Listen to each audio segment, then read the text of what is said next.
Intermediate गणित 2019 set coder 324 EJ के प्रश्नों को हल करवाएंगे। और पिछली क्लास में 2019 का सेट 1 कंप्लीट करवा चुके हैं। जिन बच्चों ने 2019 का सेट 1 कंप्लीट नहीं किया है, लिंक डिस्क्रिप्शन में मिल जाएगा, कंप्लीट कर लेना। और इस क्लास में सेट 2 के प्रश्नों को हल करवाएंगे। तो अभी तक आप लोगों ने इस वीडियो को लाइक नहीं किया है तो सबसे पहले सभी स्टूडेंट इस वीडियो को लाइक कर दें और इस वीडियो को ज्यादा से ज्यादा शेयर कर दें अपने फ्रेंड सर्किल में। तो इंतजार खत्म हुआ, उड़ाते हैं 1 बाय 1 प्रश्नों का करता। तो आपको यहाँ पे दिख रहा होगा प्रश्न पहले का बताया गया है, समुच्चय ए में r बराबर a, b such that a तथा b दोनों ही या तो सम है या विषम है। तो निम्न में से सही संबंध चयन कीजिए। तो 4 विकल्प हैं जिनमें से एक करेक्ट होगा। तो मेरे प्यारे बच्चों, पहला विकल्प आपको इनकरेक्ट कर देना है और दूसरा विकल्प भी इनकरेक्ट कर देना है, क्योंकि ये तो सिलेबस में नहीं है, संबंधहीन और तुच्छ। ठीक है, अब बचे कितने विकल्प? 2 बचे हैं, एक तीसरा बचा, एक चौथा। ये सिलेबस में है। तो मेरे प्यारे बच्चों, तीसरा और चौथा इनमें से कोई एक करेक्ट होगा। तो कैसे हम आपको बताते हैं। आपको एक समुच्चय दिया गया है, ठीक है, और समुच्चय परिमित है।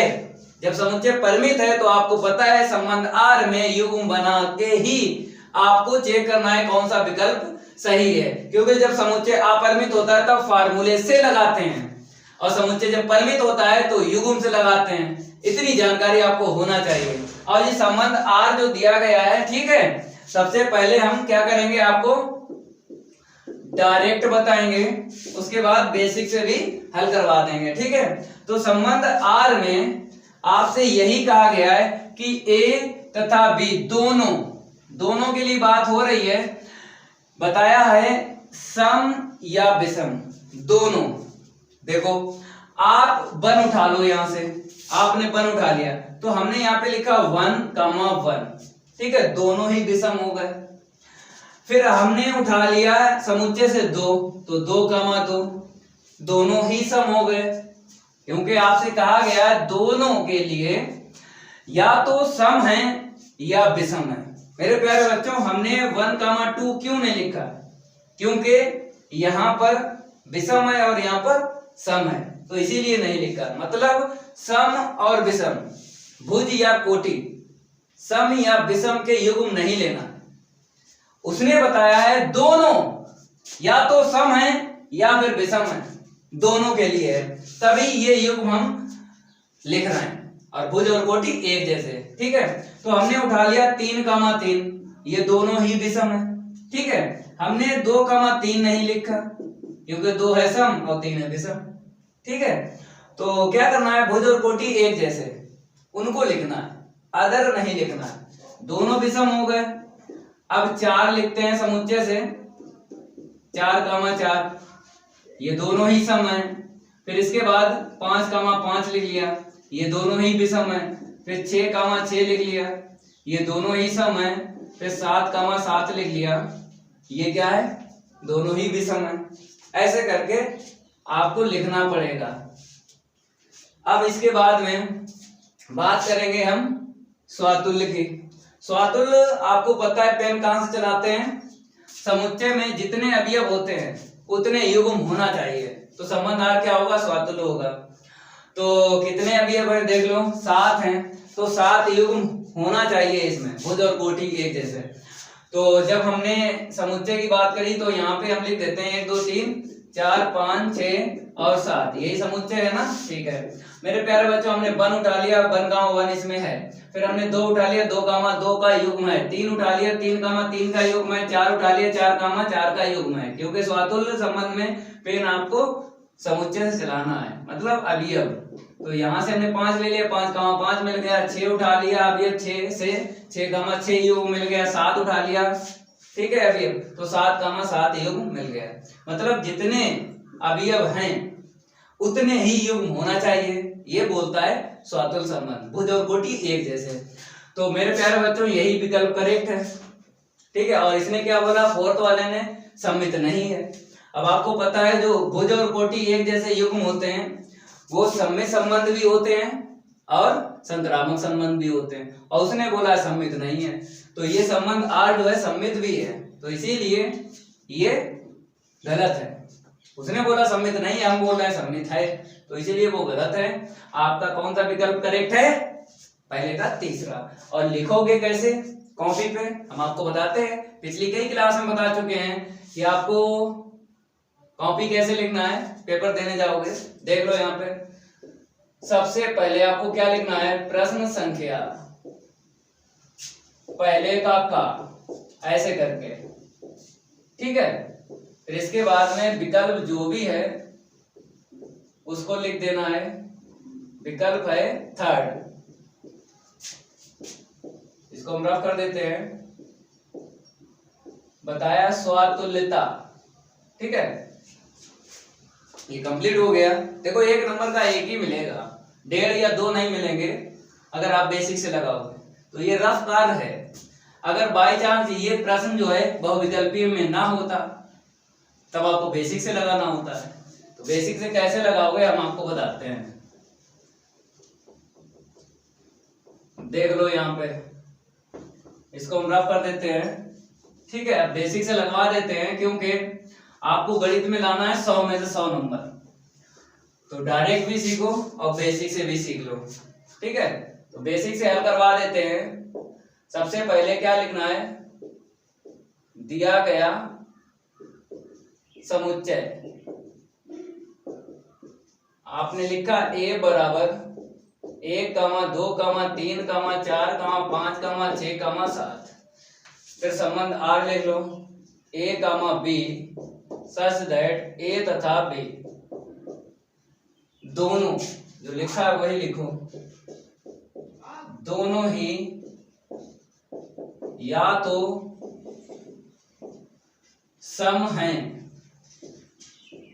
फिर क्या लिखा है? या विषम है, यही लिखा है, ठीक है। इतना आपको लिख लेना है सबसे पहले, इतना आपको क्या करना है? लिख लेना है सबसे पहले, ठीक है। अब ये समुच्चय क्या है? परिमित है। अगर समुच्चय परिमित है तब आपको इस शर्त से, संबंध R में जो शर्त है उस शर्त से युग्म बना लेना है। और समुच्चय अगर अपरिमित होता है तो फार्मूले से लगाते हैं, ठीक है। तो R बराबर, फार्मूला बता देते हैं जैसे इस शर्त से ही लगाते हैं, ठीक है। अगर समुच्चय अपरिमित होता है, लेकिन परिमित है, युग्म बना लो। अभी तो बताया था वही वाले बना लो। अभी जब डायरेक्ट हमने हल किया था ना, तो वही वाले हम लिख रहे हैं। 5, 5, फिर 6, 6, फिर 7, 7, ठीक है। इसके बाद देख लो, स्वातुल्य संबंध की बात करेंगे। जितने अवयव होते हैं उतने युग्म होना चाहिए, ठीक है। तो 1 यहां से उठा लिया, भुज मिल गया, और कोटि, भुज से ही कोटि लिखी जाती है, तो यहाँ पे लिख ली। अब देखना है ये युग्म R में है, ठीक है। फिर फॉर एवरी 1 जो है किसमें बिलोंग करेगा? A में, क्योंकि A से ही आपने उठाया है अवयव, ठीक है। फिर आपको 2 उठा लेना है, उठा लिया आपने, बिलोंग्स टू R। फिर फॉर एवरी 2 अवयव जो है बिलोंग करेगा A में, लेकिन ये युग्म चेक कर लो, इसमें है 2, 2, 2। अब 3 उठा लो, यहाँ से आपने 3 उठा लिया, बिलोंग्स टू R। फिर फॉर एवरी 3 किसमें बिलोंग करेगा? समुच्चय A में करेगा, क्योंकि 3 जो उठाया है समुच्चय A से उठाया है। अब आपको पता है ये 3, 3 इसमें है, ठीक है। तो 4, 4 और लिख लो, फॉर एवरी, ठीक है। सभी मिलेंगे, जितने अवयव हैं उतने युग्म आपको मिलेंगे संबंध R में। तो आप तो खटाखट लिखते रहो, और क्या। For every 5 belongs to A, ये 5, 5 भी मिला है। अब समुच्चय से 6 उठा लो, जब आपने 6 उठा लिया, ये लो, for every 5 belongs to A, यहाँ पे 6 आएगा ना, क्योंकि यहाँ पे 6, 6 से युग्म बना है। तो ये भी युग्म मिला है समुच्चय R में। अब आपको क्या उठाना है? लास्ट वाला अवयव उठाना है 7, तो 7, 7 लिख लो। 7 उठाया, भुज पता चल गया, भुज से ही कोटि लिखी जाती है, जो भुज और कोटि एक जैसी। यहाँ पे 7 बिलोंग्स टू A, ठीक है। तो कहीं पर नॉट बिलोंग्स टू मिला है? यहाँ पे देखो नहीं मिला, तो ये संबंध आर क्या होगा, स्वातुल होगा। तो यहाँ पे लिख दो आर कामा समुच्चय ए में स्वातुल्य, यहाँ पे थोड़ा लिख देते हैं, संबंध है।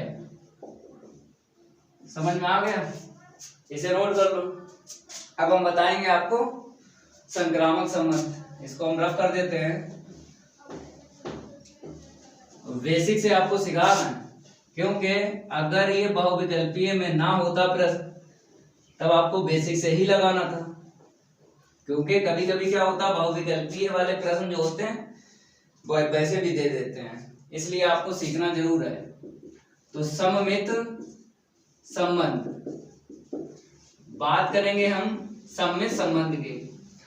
फार्मूला आपको याद ही होगा, ए कमा बी लेके चलते हैं आर से, और बी कमा ए मिलना चाहिए आर में। तो हमने 1 का 1 उठा लिया, और इतनी भी जानकारी होना चाहिए। सममित और संक्रामक संबंध, जब भी आपको बताना है पेन कहाँ से चलता है, समुच्चय में जो भी युग्म होते हैं हर एक युग्म के लिए आपको लाइन लिखना है, और पेन आपको संबंध आर से ही चलाना है। सममित और संक्रामक संबंध की बात करते हैं, ठीक है। तो हमने ये उठा लिया 1 का 1, फिर इसका अपोजिट, अपोजिट क्या, यही तो मिलेगा, ये हम लेके चले हैं, और ये आर में मिलना चाहिए युग्म, तो ये मिला है आर में, देख लो मिला है। अब आप कहोगे सर ये तो लेके चले, दोबारा यूज कर सकते हैं युग्म को, हाँ दोबारा यूज कर सकते हो, तिबारा यूज कर सकते हो, बार बार यूज कर सकते हो।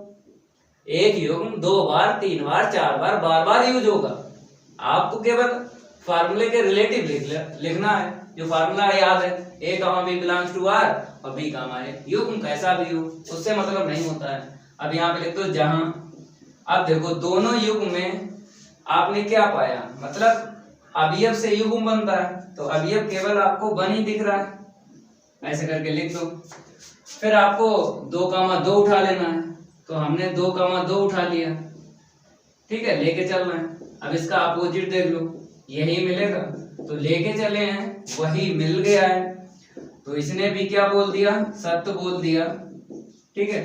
अब आपको 3 कामा 3 उठा लेना है, 3 कामा 3 उठा लिया, फिर इंप्लाई दैट वही मिलेगा, इसका अपोजिट 3 कामा 3 ही मिलेगा ना, ठीक है। ये भी युग्म मिलेगा आर में, इसने भी क्या बोल दिया, सत्य बोल दिया।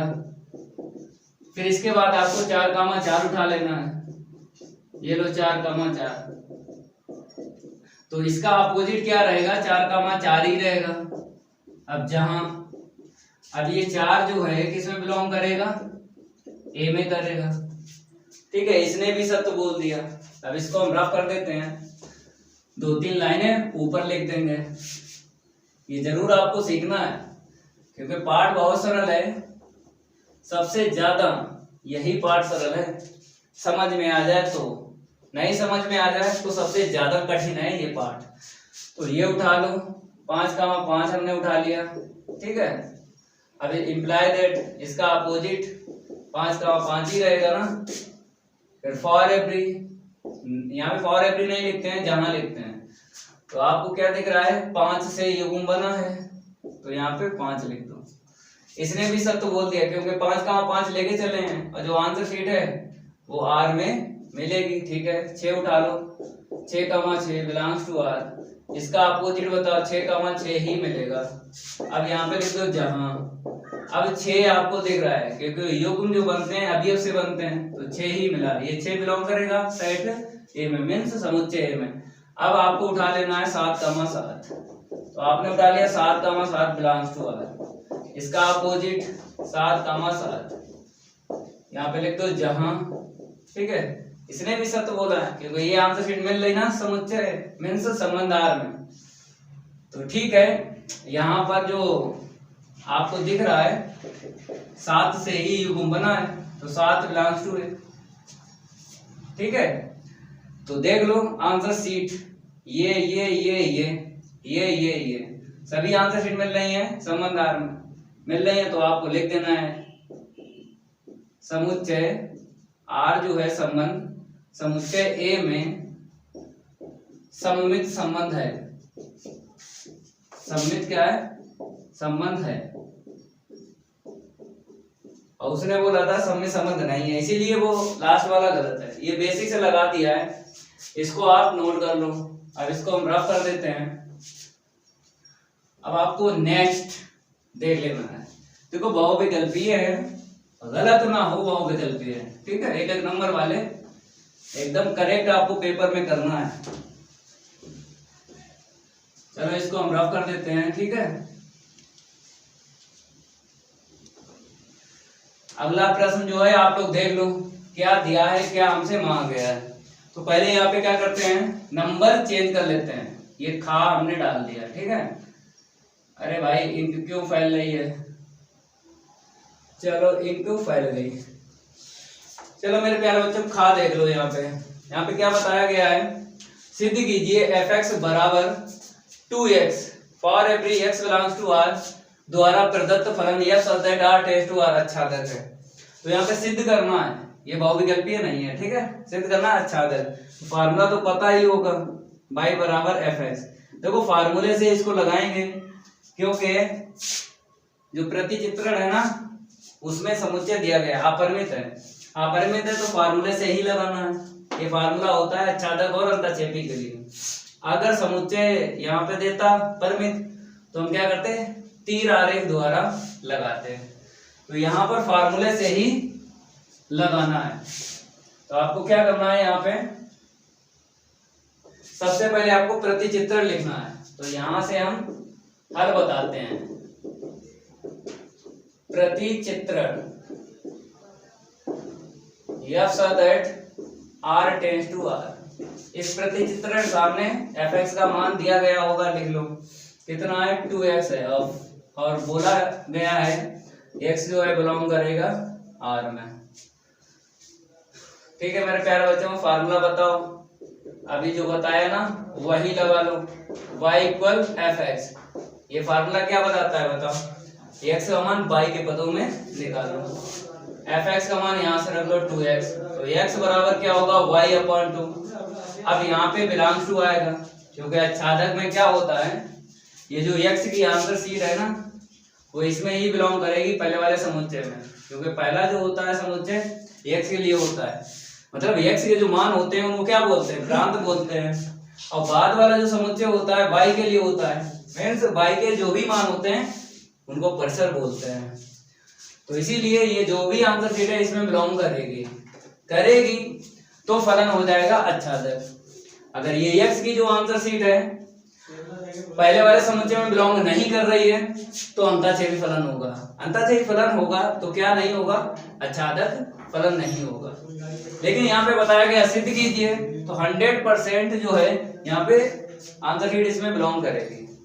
अब बताते हैं संख्यात्मक मान में, क्योंकि अभी समझ में नहीं आ रहा कि y/2 इसमें कैसे बिलोंग कर रही है।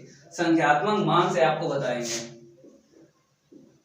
देखो यहाँ पे हमने आपको जब पाठ पढ़ाया था, हमने आपको बताया था कि अगर समुच्चय r मिल जाए तो आपको 1 और -1 दो ही मान पर चेक करना है। वैसे तो r जो दिया गया समुच्चय अपरिमित समुच्चय है, बहुत सारे मान आपको मिल जाएंगे, लेकिन दो ही मान पे चेक करो, पता लग जाएगा ये आंसर शीट इसमें बिलोंग करेगी या नहीं। देखो 1 और -1 पे काम करेंगे। तो x का मान पहले वाले समुच्चय से ले लो, कितना बताया है 1, ठीक है। ये 1 जो है इसमें रख दो, 1/2 कितना मिलेगा 0.5, भाग लगाएंगे। ये आंसर शीट पहले वाले समुच्चय में बिलोंग करेगी क्योंकि वास्तविक संख्या है।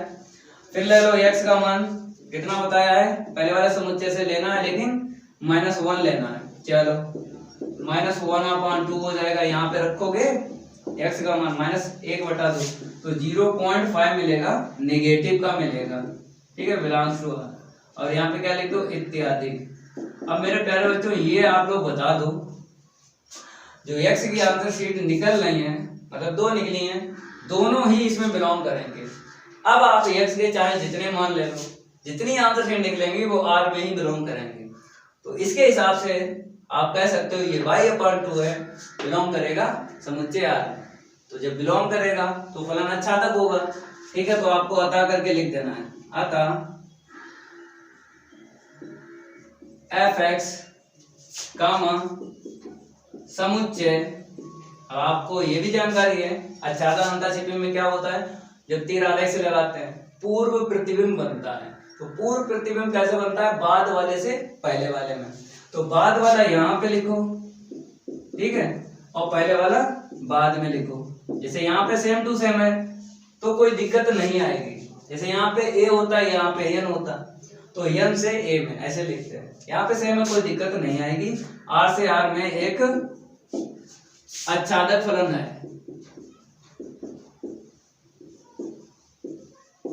आच्छादक क्या है, फलन है।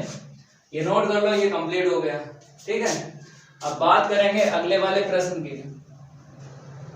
रफ कर देते हैं, फिर बता रहे हैं अगला वाला जो भी प्रश्न है उसको कैसे आपको लगाना है।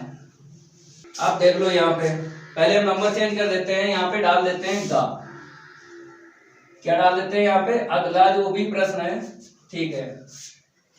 यहाँ पे क्या बताया गया है, ये हो गया, ये हो गया। गा में बताया गया है समाकलन, मतलब अनिश्चित समाकलन कीजिए, ठीक है। तो एक रूल होता है, ये देखो, साइन इंटू कॉस। जब भी साइन इंटू कॉस मिल जाए तो आपको फार्मूला बनाना है 2 sin a into cos B का। 2 का गुणा 2 का भाग करना पड़ेगा, ठीक है। इस प्रकार के प्रश्न कहीं मिल जाएं, पहले तो लिख लेते हैं sin 2x cos 3x और dx। साइन इंटू कॉस, गुणे में साइन इंटू कॉस मिल जाए तो कसम खा दो कि हमें 2 sin a cos a या 2 cos a sin b, वो वाला फार्मूला बनता है। 4 फार्मूले होते हैं, एक होता है 2 sin theta into cos theta. ये फार्मूला तब बनता है जब कोण समान होता है। यहाँ पे कोण अलग अलग है तो 2 sin a into cos b का बनेगा, ठीक है। तो i बराबर 2 का भाग और 2 का गुणा आपको कर देना है। अब फार्मूला ना याद हो तो हम यहाँ पे लिख देते हैं 2 sin a इंटू में cos b होता है बराबर sin a plus b plus sin a minus b। ये फार्मूला होता है, ठीक है। चलो भाई साहब, लगा फार्मूला 1/2। यहाँ पे हम क्या करेंगे, जोड़ लेंगे डायरेक्ट, कितना मिलेगा, 5x मिलेगा। प्लस का घटा लेंगे, घटाएंगे माइनस का x मिलेगा, ठीक है। हमने फार्मूला यूज कर लिया। थोड़ा आगे बढ़ते हैं, i बराबर 1/2 का गुणा कर लो, 2 पद हैं, दोनों का समाकलन करना है इसका, ठीक है। यहाँ पे sine minus theta, minus sine theta होता है, माइनस प्लस माइनस हो जाएगा, लेकिन 1/2 दे दो, ठीक है। चलो समाकलन करो, i बराबर 1/2। इसका बताओ, साइन का समाकलन क्या होता है, माइनस का कोस, लेकिन ये चर चेंज है तो अवकलन होगा अपान में। 5x का अवकलन करोगे 5 निकलेगा। अब अपान में अवकलन करते हैं, यहाँ पे आ जाओ, इसका बोलो साइन का माइनस कॉस, इसका अवकलन होगा नहीं क्योंकि चर यहाँ पे सेम है, d के पास में x है, यहाँ पे x है, तो सेम चर है तो अवकलन नहीं होगा, ठीक है। यहाँ पर देखो d के पास में x है, यहाँ पे क्या है, 5x है, तो x और 5x चर चेंज दिख रहा है, चेंज दिख रहा है तभी अवकलन होगा। अवकलन भी होगा अपान में, लेकिन संख्या ही निकलना चाहिए, मतलब अचर ही निकलना चाहिए। जब भी अवकलन करते हैं रैखिक फलन का करते हैं, एक घात में जो होता है तभी अचर निकलता है। इसको पहले लिख लो भैया, प्लस वाले को पहले लिख लो ना, और माइनस वाले को बाद में लिख लो। यहाँ पे कितना आएगा, 10 आएगा ना, 5 दूनी 10, और कॉस की घात कॉस 5x मिलेगा। और c को जोड़ लेना है क्योंकि जब समाकलन हो जाए तो c को प्लस करते हैं। चलो इसको नोट कर लो। अब इसको हम रफ कर देते हैं। अगला देख लो, यहाँ पे बताया गया है 2 सदिश दे दिए गए हैं, और 2 सदिश दे दिए गए हैं, हमें क्या ज्ञात करना है, बीच का कोण निकालना है। बताओ फार्मूला कौन सा लगेगा, फार्मूला जो लगेगा cos थीटा बराबर vector a dot vector b upon vector a का मापांक वेक्टर b का मापांक। पार्ट 10 पढ़ाया था ना आपको सदिश बीजगणित, तो फार्मूला याद होगा, कोई दिक्कत नहीं आएगी। यहाँ पे नंबर हम चेंज कर लेते हैं, ये हो गया ना, ठीक है। लिख लो यहाँ पे दिए गए सदिश वेक्टर a बराबर 111 से लिखना है, दिक् अनुपात से सदिश लिखना है। तो जल्दी लिख जाता है, ठीक है। और माइनस जो है वो दिमाग में रखना है, केवल प्लस में ही बोलना है। वेक्टर बी देख लो 111 से लिख लो, ठीक है। अब आपको बीच का कोण निकालना है ना दो सदिशों के, तो फार्मूला होता है cos थीटा बराबर vector A dot vector B upon vector A का मापांक वेक्टर बी का मापांक। cos थीटा बराबर रख लो वेक्टर ए का सदिश, अब यहाँ पे डॉट लगा लो, वेक्टर बी का सदिश देख लो यहाँ पे। अब आपको मापांक निकालना है फॉर्म में, तो पहले वाले रूट में इसका मापांक, तो यहाँ से गुणांक उठा लो 1 का स्क्वायर 1 प्लस इसका गुणांक 1 का स्क्वायर 1 प्लस माइनस 1 का स्क्वायर 1, ठीक है। यहाँ से गुणांक उठा लो, इतना मिलेगा। चलो भाई cos थीटा बराबर ऊपर कितना मिलेगा, पहले वाले पद से +1 मिलेगा, दूसरे वाले पद से -1 मिलेगा। आदिश गुणन जानते हो कैसे किया जाता है, माइनस प्लस माइनस, ठीक है। अपान में रूट 3 आएगा, पहले वाले रूट में दूसरे वाले रूट में भी आएगा इतना, 1 से 1 कट गया, तो क्या मिला -1/3। तो थीटा बराबर आएगा cos इनवर्स -1/3। ये आंसर शीट निकली है, नोट कर लो इसको। ये कंप्लीट हो गया। अब बात करेंगे अगले प्रश्न की, तो इसको हम रफ कर देते हैं। चलो रफ हो गया, यहाँ पे नंबर चेंज कर लेते हैं। अगला जो भी है अड़ा है, ठीक है। तो यहाँ पर पूछा गया है अवकल समीकरण की घात क्या है, तो घात बताना है।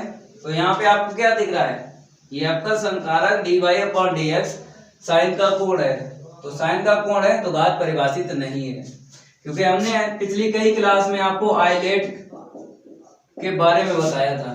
तो आइलेट के बारे में क्या है, ये चार जो फलन होते हैं ये वाले, अगर इनमें अवकल संकारक आपको दिखाई दे तो घात आपको डायरेक्ट लिख देना है, परिभाषित नहीं है। इतनी जानकारी आपको होना चाहिए। तो सबसे पहले आपको कैसे लिखना है पता तो है, घात परिभाषित नहीं होगी। सबसे पहले आपको लिख लेना है यहाँ पे अवकल समीकरण। तो अवकल समीकरण है d2/dx² की होल घात 3, ठीक है। फिर प्लस dy/dx का whole square plus sine dy/dx plus का 1 बराबर 0। तो यहाँ पे लिख लेना है, जैसा बता रहे वैसा ही लिखना है। दिया गया अवकल समीकरण एक बहुपद समीकरण नहीं है। बहुपद समीकरण नहीं है, क्यों नहीं है, क्योंकि साइन का जो कोण है वो इसमें मिल गया। टी का मतलब होता है ट्रिग्नोमेट्रिक फंक्शन, हिंदी में बोलते हैं त्रिकोणमितीय फलन। तो इन चार फलनों में अवकल संकारक मिल जाए तो घात परिभाषित नहीं होगा। और इतनी भी जानकारी होना चाहिए कि बहुपद समीकरण भी नहीं होगा। तो आपको लिख देना यहाँ पे घात परिभाषित नहीं है, घात परिभाषित नहीं है। पहला प्रश्न तो कंप्लीट हो गया, नोट करो। अब अगला प्रश्न हल करवाते हैं, जल्दी इसको नोट करो। अब आपको प्रश्न दूसरे का देख लेना है। यहाँ पर बताया गया है सिद्ध कीजिए कि इतना बराबर इतना। ये प्रश्न पार्ट 2 से लिया गया है, प्रतिलोम त्रिकोणमितीय फलन से, ठीक है। यहाँ पे लिख देते हैं, फिर सिद्ध करवाते हैं दूसरे का हल। मेरे प्यारे बच्चों आपको दिख रहा होगा ये फार्मूला है।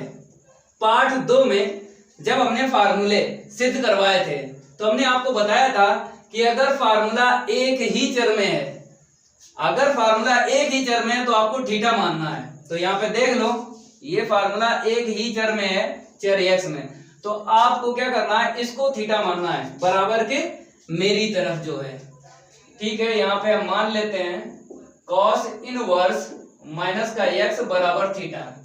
जैसे ही थीटा मानना है वैसे ही आपको समीकरण 1 डालना है, ये बात हमने बताई थी। फिर आपको हमने ये भी बताया था कि दूसरी लाइन में cos को उस तरफ भेज देते हैं, तो cos इनवर्स को उस तरफ भेजेंगे तो मेरे प्यारे बच्चों ये इनवर्स हट जाएगा तो cos थीटा आएगा। फिर आपको हमने बताया था पीछे से मैचिंग करना है। पहले x मैच करना है, फिर cos इनवर्स मैच करना है, फिर पाई मैच करना है। तो यहाँ पे हमें प्लस का x चाहिए। अब मेरे पास क्या है, माइनस का x है, तो प्लस कैसे बनाओगे, दोनों पक्षों में माइनस से गुणा करोगे तभी प्लस x बनेगा। ठीक है, तो यहाँ पे लिख लो, दोनों पक्षों में माइनस से गुणा करने पर, तो ये तो प्लस का हो गया, बराबर में आएगा माइनस का cos थीटा। तो मेरे प्यारे बच्चों x मैच हो गया। अब cos इनवर्स मैच करना है, तो cos को इस तरफ लाएंगे तो cos इनवर्स मिल जाएगा। तो मेरे प्यारे बच्चों ये माइनस है, जब तक ये माइनस रहेगा तब तक ये cos इस तरफ नहीं आएगा। तो पहले माइनस को हटाएंगे, कैसे हटेगा देखो, चतुर्थांश का यूज करना है। जो पहले चतुर्थांश मिल जाए, जिस चतुर्थांश में cos माइनस होगा वही ले लेना है। तो अगर बात करें प्रथम चतुर्थांश की, तो इसमें तो सारे के सारे प्लस रहते हैं। अगर हम द्वितीय चतुर्थांश की बात करें, इसमें cos माइनस मिल जाएगा। और कोण तो आपको पता ही है, पाई माइनस थीटा यहाँ पे होता है। तो एक सीढ़ी है, यहां से चलना है। ठीक है, जो पहले चतुर्थांश मिल जाए वही ले लेना है, क्योंकि cos ये माइनस तृतीय चतुर्थांश में भी होता है और द्वितीय चतुर्थांश में भी होता है। तो आपको द्वितीय चतुर्थांश लेना है, क्योंकि द्वितीय चतुर्थांश पहले मिलेगा और तृतीय चतुर्थांश बाद में मिलेगा। एक सीढ़ी है, जो पहले चतुर्थांश मिल जाए और जिस चतुर्थांश में cos माइनस मिले वही आपको पहले लेना है। तो हमें सेकेंड मिला है चतुर्थांश। ठीक है, अब ये थीटा आपको दिख रहा है, क्या करना है, पाई माइनस थीटा कर लेना है। तो x बराबर cos पाई माइनस थीटा, क्योंकि आपको पता है cos 180 अंश माइनस थीटा बराबर होता है माइनस का cos थीटा। अब ये cos इस तरफ आ जाएगा, तो इसको लाएंगे, इनवर्स नहीं है तो इनवर्स लग जाएगा, बराबर में पाई माइनस थीटा। तो ये पद मैच हो गया। ठीक है, और पाई आपको मिल गया। अब थीटा का मान रख देना समीकरण 1 से, तो cos इनवर्स x बराबर पाई माइनस थीटा का जो मान है cos इनवर्स माइनस का x है, यहाँ पे लिख दो। समीकरण 1 से हमने मान रखा है। अब कुछ नहीं करना है, इसको इस तरफ लिखना है, इसको उस तरफ लिखना है, तो ये फार्मूला सिद्ध हो जाएगा। ठीक है, तो cos इनवर्स माइनस का x बराबर पाई माइनस, इसको उस तरफ लिखेंगे तो माइनस का cos इनवर्स x। इसको नोट करो, ये कंप्लीट हो गया। यहाँ पे सही से लिख देते हैं, नोट कर लो इसको। दूसरे का जो है कंप्लीट हो गया। अब खा की बात करेंगे। तो मेरे प्यारे बच्चों, ये रिपीट प्रश्न मिला है, ये हो चुका है। कहाँ पे हो चुका है, सेट 3 2020 का जो सेट 3 है ना, उसमें है। 324 यक्षी कोड है, प्रश्न दूसरे का गा है। तो कर लेना आप लोग इसको, ये तो रिपीट हुआ है प्रश्न। अब बात करेंगे गा की। तो यहाँ पे बोला गया है, निम्नलिखित अवकल समीकरण में से किस समीकरण का व्यापक हल है। ये जो आपको दिख रहा है ये वक्र है, वक्र का समीकरण है। कहता है कौन सा अवकल समीकरण इसमें करेक्ट होगा। अब मेरे प्यारे बच्चों, पहले इसको हम रफ करेंगे, उसके बाद लगवाते हैं। पहले आपको 4G ट्रिक से आंसर शीट निकलवा देंगे, उसके बाद बेसिक से लगवा देंगे। तो इसको हम रफ कर देते हैं, थोड़ा सा रैपिड फायर ले लेते हैं इसको। अब यहां पर आपको डाल देना है गा। तो मेरे प्यारे बच्चों, 4G ट्रिक देख लो। यहाँ पे हम पिछली कई क्लास में बता भी चुके हैं। जनरल फॉर्म देख लो पहले, y बराबर c1 e की घात mx प्लस का c2 e की घात nx। तो अगर ऐसा मिल जाए आपको वक्र का समीकरण, तो अवकल समीकरण बनाना है तो d2y upon dx square minus m plus का n इंटू वाई, मीन्स यहाँ पे dy अपॉन dx आएगा और प्लस का m इंटू n y बराबर 0। तो कुछ नहीं करना है, यहां से आपको m का मान और n का मान देख लेना है और इसमें रख देना है। आंसर शीट पता चल जाएगी कि पहली सही है कि दूसरी सही है। तो यहाँ से m का मान 1 मिलेगा, यहाँ से n का मान -1 मिलेगा। ठीक है, इसमें रखेंगे पुट m बराबर 1 और n बराबर -1। तो d2/dx स्क्वायर माइनस का यहाँ पे रखेंगे प्लस माइनस का 1 होगा, dy/dx प्लस 1 - 1 इंटू y बराबर 0। तो ये तो 0 हो जाएगा। तो नेक्स्ट लाइन क्या आएगी, d2/dx स्क्वायर, ये 0 हो जाएगा, नहीं लिखेंगे, यहाँ से माइनस का y मिलेगा बराबर 0। अब देख लो कौन सा इसमें करेक्ट है। ये सेकंड वाला करेक्ट है। ये पॉजिटिव ट्रिक से आपको टिक लगा देना है, लेकिन बेसिक से देख लो। बाय चांस ये प्रश्न अगर वैसे दिया होता तब कैसे लगाते, देख लो। यहां पर सबसे पहले आपको लिख लेना है वक्र का समीकरण।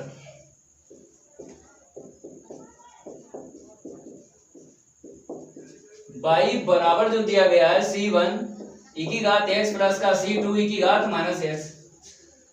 यहां पर देखना पड़ेगा आपको SOH अचर कितने हैं। c1 व c2 दो SOH अचर हैं। तो दो SOH अचर हैं, तो अवकलन अधिकतम अवकलन कितनी बार करना है, 2 बार करना है। पहले एक बार करो, तो यहाँ पे लिखना पड़ेगा आपको x के सापेक्ष अवकलन करने पर। यहाँ पे डायरेक्ट अवकलन हम कर देते हैं, अवकलन तो आपको आता ही है। पहले पद में इतना मिलेगा, दूसरा पद c2 e की घात -x, इसका दोबारा करेंगे -1 निकलेगा, तो प्लस माइनस यहाँ पे माइनस आ जाएगा। ठीक है ना। फिर आपको दोबारा अवकलन करना है पुनः। देखो मेरे प्यारे बच्चों, एक विधि हमने बताई थी आपको, काटने वाली विधि। काटने वाली विधि, काटने वाली विधि तब यूज करते हैं जब गुणांक डिफरेंट हो, अलग अलग।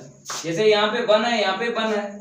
मेरे प्यारे बच्चों, जैसे गुणांक अगर देखें, x का e की घात में 1, एक -1 मिला है, तो हमें ये नहीं देखना है माइनस, केवल इतना देखो। गुणांक अगर समान मिले तब आपको काटने वाली विधि यूज नहीं करना है। तो मेरे प्यारे बच्चों, जब हमने आपको पढ़ाया था वक्र के समीकरण लेके चले थे और हमें आपका समीकरण बनाना, तो हमने ट्रिक आपको बताई थी कि कौन सी विधि यूज करना, कौन सी विधि नहीं यूज करना है। तो काटने वाली विधि तब यूज करते हैं जब e की घात में गुणांक अलग अलग हो, या साइन और कॉस का प्रश्न हो, उसका कोण का गुणांक अलग अलग हो, तब काटने वाली विधि यूज करते हैं। अगर गुणांक सेम है, माइनस लेते नहीं है, ठीक है, माइनस छोड़ के आपको देखना है। गुणांक सेम है तो आपको अवकलन कर देना है जितनी बार बताया है, पूरा पूरा प्रश्न बन जाता है। तो पूरा पूरा प्रश्न बनेगा, इसीलिए हम यहाँ पे दोबारा अवकलन करना है। तो पुनः x के सापेक्ष अवकलन करने पर, तो दोनों तरफ आपको रखना है d/dx, बराबर के मेरी तरफ हो बराबर के उस तरफ। c1 e की घात x, चाहो तो डायरेक्ट भी कर सकते हो, ठीक है। यहाँ पर d2/dx स्क्वायर आ जाएगा, अवकलन करो c1 e की घात x, माइनस फिर निकलेगा, यहाँ से माइनस माइनस प्लस हो जाएगा, और c2 e की घात -x। देखो पूरा पूरा प्रश्न बन गया ना, ठीक है। आपको उठा के रख देना है बाय, और यहाँ पे समीकरण 1 डाल लो, क्योंकि बताना पड़ेगा आपने कहां से रखा है बाई का मान। बाई को इस तरफ लाएंगे, तो यहां से देख लो आंसर शीट, क्योंकि इस तरफ स्पेस नहीं है, d2/dx स्क्वायर माइनस का y बराबर 0। ये आंसर शीट आ गई है, ठीक है। तो पहले ही बता दिया सेकंड करेक्ट है। अब अगले प्रश्न की बारी नहीं करेंगे, उसके साथ कोई आ रही, इसको हम रफ कर देते हैं, रैपिड फायर थोड़ा ले लेते हैं, इसको जल्दी जल्दी रफ कर देते हैं। अब आपको देख लेना है अगले प्रश्न में क्या दिया है और क्या हमसे मांगा गया है। यहाँ पे बताया गया है, जांच कीजिए कि फलन fx बराबर x स्क्वायर x बराबर 0 पर संतत है। ठीक है, चेक करना है फलन x बराबर 0 पर संतत है या नहीं है। तो सबसे पहले आपको फलन लिख लेना है। यहाँ पे नंबर हम डाल देते हैं। दिया गया फलन f(x) बराबर x², यहाँ पे लिख लो x बराबर 0 पर संतत की जांच। मान निकालना है आपको। पहले f0 का मान निकालो, रख दो डायरेक्ट, बराबर पे ही निकाला जाता है, 0 का स्क्वायर 0। फिर आपको क्या करना है, RHL निकालना है, दक्षिण पक्ष सीमा निकालना है, तो प्लस की लिमिट आपको निकालना है। ये है फार्मूला। मेरे प्यारे बच्चों, यहाँ पर जो आपको दिख रहा है, यहाँ पे पहले जो लिखा है x का मान है, बाद में जो लिखा है 0 ये लिमिट का है। जब लिमिट यूज करते हैं ये 0 क्या बन जाता है, s बन जाता है। ठीक है, थोड़ा हल करेंगे, limit s tends to 0 fh आएगा ना, देखो 0 प्लस h मिलेगा। अब यहाँ से मान रखो fh का, क्या करना है, केवल और केवल चर को चेंज करना है, अचर चेंज नहीं होता है। तो हमें x चेंज करना है, हमने कर दिया, और घात अचर है, सेम टू सेम। लिमिट हटा के रख दो h के स्थान पे, तो आंसर शीट क्या मिले, 0।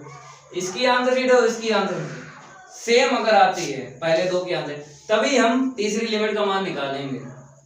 अगर इन दोनों की आंसर शीट अलग अलग आती तब हम तीसरी लिमिट का मान नहीं निकालते और बता देते x बराबर 0 पर fx संतत नहीं है। लेकिन आंसर शीट दो की इक्वल है, तब तीसरी निकालेंगे। अगर 0 मिल जाती है तो fx क्या होगा, संतत होगा। अगर तीसरी लिमिट का मान अलग आता तो क्या बोलेंगे, संतत नहीं होगा फलन। ठीक है, हम इसी में काम कर लेते हैं। यहाँ पे हम यल कर लेते हैं और यहाँ पे माइनस कर लेते हैं, यहाँ पे माइनस आ जाएगा और यहाँ पे माइनस आ जाएगा, यहाँ पे माइनस h का स्क्वायर हो जाएगा। एक लाइन यहाँ पे बढ़ा लेते हैं, limit s tends to 0 minus h का स्क्वायर h² आएगा, वही 0 आ गया ना। अब आपको दो लाइनें लिख देना है। इतना नोट करने के बाद दो लाइनें लिखना है, बताते हैं कैसे आपको लिखना है। देखो, दैट इज f0 का जो मान आया है, f0 प्लस 0 का भी मान आया उतना, f0 माइनस 0 का भी मान उतना ही आया, बराबर आए हैं तीनों मान। तो x बराबर 0 पर fx संतत है, क्या लिख दो यहाँ पे, संतत है। ये कंप्लीट हो गया। अब इसको हम ड्रॉप कर देते हैं। अगला प्रश्न आप लोग देख लो, क्या दिया है और क्या हमसे मांगा गया है। तो यहाँ पे हम नंबर चेंज कर लेते हैं। कौन सा है, अड़ान। तो यहाँ पर हम नंबर चेंज कर लेते हैं। और ये प्रश्न मेरे प्यारे बच्चों रिपीट है प्रश्न, देख लो यहाँ पे सेट 5 है 2020 का बताया गया है, सेट कोड है 324/x, प्रश्न दूसरे का अड़ा। तो यहाँ पर भी अड़ा, वहां पर भी अड़ा, तो रिपीट हुआ है, फिर भी हम लगवा देते हैं। देख लो, यहाँ पर बटे में प्रायिकताएं बराबर दे रखी हैं, कहता है इनमें से कौन सा करेक्ट होगा। तो देख लो यहाँ पे लगवा देते हैं। वैसे ये रिपीट प्रश्न है, ये हो चुका है। सबसे पहले आपको लिख लेना है PA/B बराबर PB/A, साप्रतिबंध प्रायिकता से, क्योंकि बटे में जब भी प्रायिकता पूछी जाती है तो साप्रतिबंध प्रायिकता का ही फार्मूला लगाते हैं, लगा लो। दो घटनाएं हैं, ऊपर इंटरसेक्शन और नीचे जो है वही लिखा जाता है। इसको हम रफ कर दे, थोड़ा इंक जो है फैल गई यहाँ पे। ऊपर इंटरसेक्शन, नीचे क्या आएगा, PV, ठीक है, बराबर यहाँ पे ले लो इंटरसेक्शन B इंटरसेक्शन A, जो नीचे है वो नीचे आपको लिखना है। ठीक है, देखो B intersection A intersection B same है, कैंसिल कर लो, बराबर में 1/PA, क्रॉस इंटू करो, तो PA बराबर PB। तो कौन सा विकल्प करेक्ट है इसमें, ये लास्ट वाला है। चलो इतना नोट करो, अब अगला प्रश्न हल करवाते हैं। अब आप लोग प्रश्न तीसरे का देख लो, ये हो चुका है, रिपीट प्रश्न है। कहां पे हो चुका है, यहाँ पे देख लो, सेट 4 2020 का सेट 4 है। कोड है 324XD और प्रश्न जो है दूसरे का है, तो इसको कर लेना। ये रिपीट हुआ है, हम पहले ही आपको बता चुके हैं 2020 के सातों सेट में जितनी मेहनत आपने की है अब उतनी नहीं करना पड़ेगी, क्योंकि रिपीट प्रश्न मिलेंगे। अब देख लो ये भी हो चुका है, देख लो यही है सेट 4 2020 का और सेट कोड है 324XD और प्रश्न यहाँ पे देख लो चौथे का। तो ये भी हो चुका है, आप लोग प्रैक्टिस कर लेना है। अब गा देखेंगे, ये भी हो चुका है। कहां पे हो चुका है? 2020 का सेट 3 और कोड है 324XC और प्रश्न क्या है? तीसरे का। आप लोग कर लेना, ये हो चुका है। अब बात करेंगे घा की। यहां पे बताया गया है एक परिवार में 2 बच्चे हैं, ये भी हो चुका है। लेकिन मेरे प्यारे बच्चों यहां पर लड़की लिखा है, ये प्रश्न हो चुका है। जहां हो चुका है वहां पर आप लोग देखना, यहां पे लड़का लिखा है लेकिन यहां पर लड़की लिखा है, इसीलिए इसको लगवाएंगे।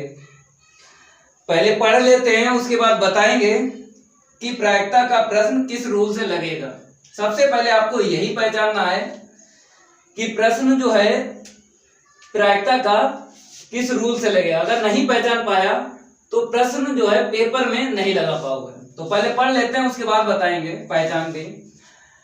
देखो यहां से, एक परिवार में 2 बच्चे हैं, यदि यह ज्ञात हो कि बच्चों में से कम एक बच्चा लड़की हो तो दोनों बच्चों के लड़की होने की क्या प्रायिकता है। तो मेरे प्यारे बच्चों यहां पे क्या दिख रहा है? यह ज्ञात हो। तो मेरे प्यारे बच्चों जब दिया है या ज्ञात हो लिखा हो हिंदी वाले प्रश्नों में, तो साप्रतिबंध प्रायिकता से आपको लगाना है। साप्रतिबंध प्रायिकता के फार्मूले से जो बटे में प्रायिकता निकाली जाती है, मतलब 2 घटनाएं आपको प्रश्न में मिलेंगी। एक घटना मिलेगी ज्ञात है और जिसकी प्रायिकता पूछ ही रहा है वो दूसरी घटना होगी, निकालना है जिसको बोलते हैं।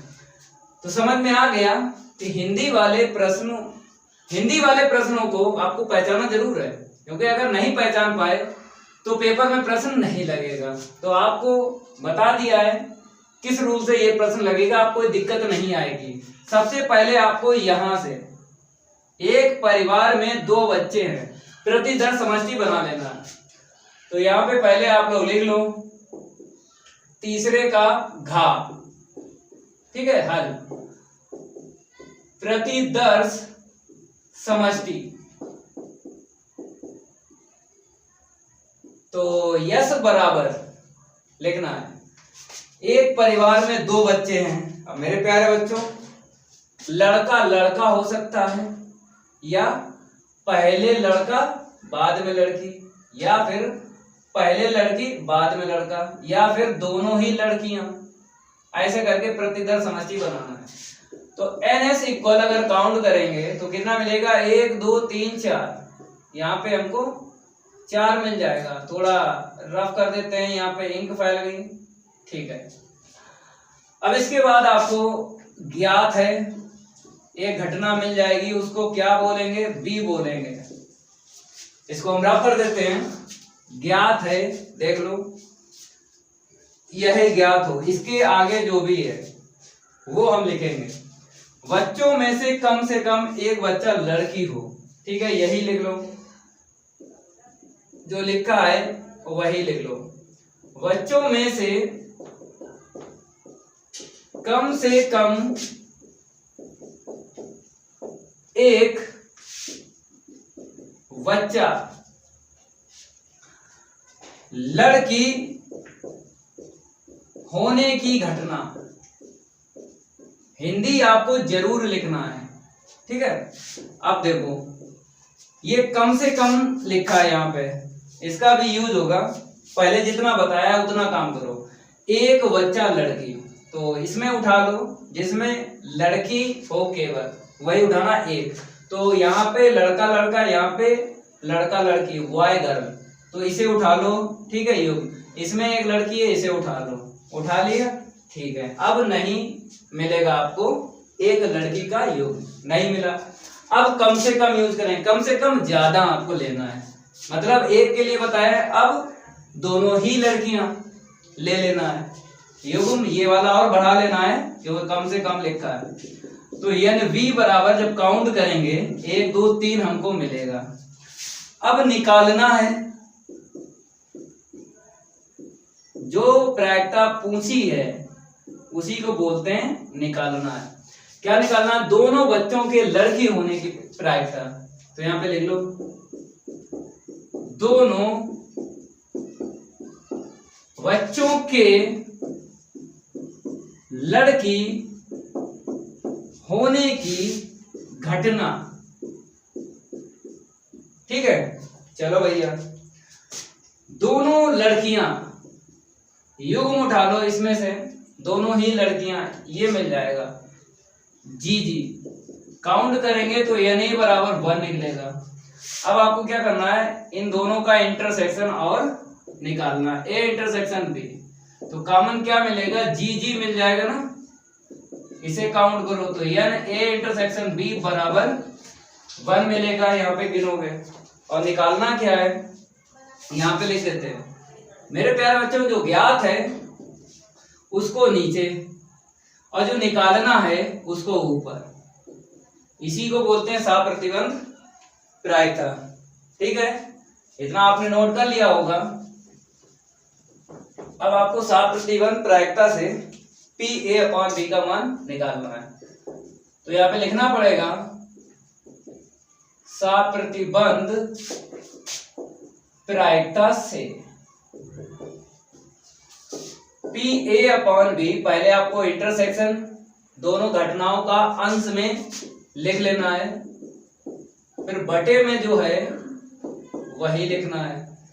अब आपको नंबर में चेंज करना है, क्योंकि जो हमने ज्ञात किया है वो नंबर में ज्ञात किया, यहाँ पे प्रायिकता में है, तो नंबर में चेंज करो। NA इंटरसेक्शन B अपॉन में NS वटे में NV/NS। तो ये हमने नंबर में कन्वर्ट कर ली प्रायिकता को। फार्मूला पता है आपको, PE बराबर क्या होता है, NE/NS। ये फार्मूला हमने यूज किया यहाँ पे। ठीक है, अब आपको NS से NS कैंसिल कर लेना है, चाहो तो मान रखने के बाद कैंसिल करो या पहले ही कर लो, आपकी मर्जी। तो हमने पहले यहाँ पे कर लिया कैंसिल। अब इसको हम रफ करते हैं, आगे बढ़ाते हैं।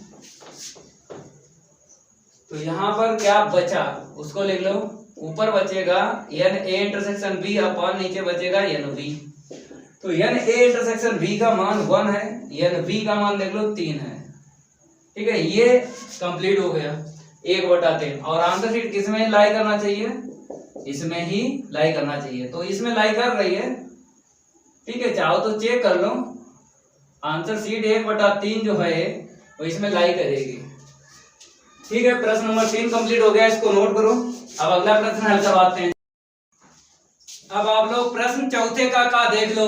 यहाँ पर बताया गया है, यदि E और F इस प्रकार की घटनाएं हैं कि PE बराबर 0.6, PF बराबर 0.3 और PE इंटरसेक्शन F बराबर 0.2, तो PE/F तथा PF/E के मान ज्ञात कीजिए।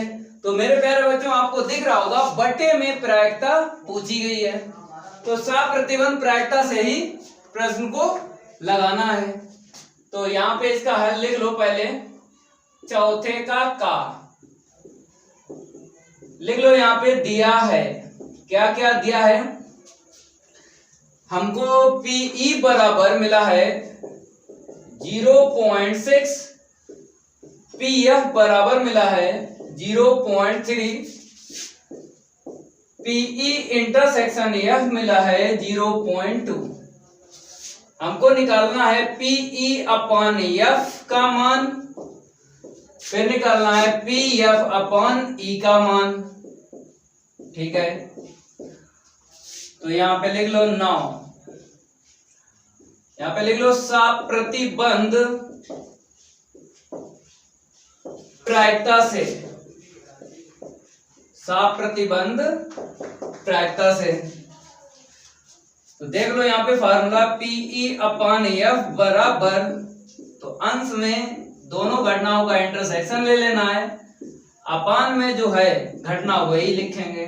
ठीक है, मान रख लो PE इंटरसेक्शन F का मान यहां से देख लो 0.2 अपान PF का मान 0.3, दशमलव से दशमलव हटा लो। ठीक है, तो यहाँ पे आएगा 2/3।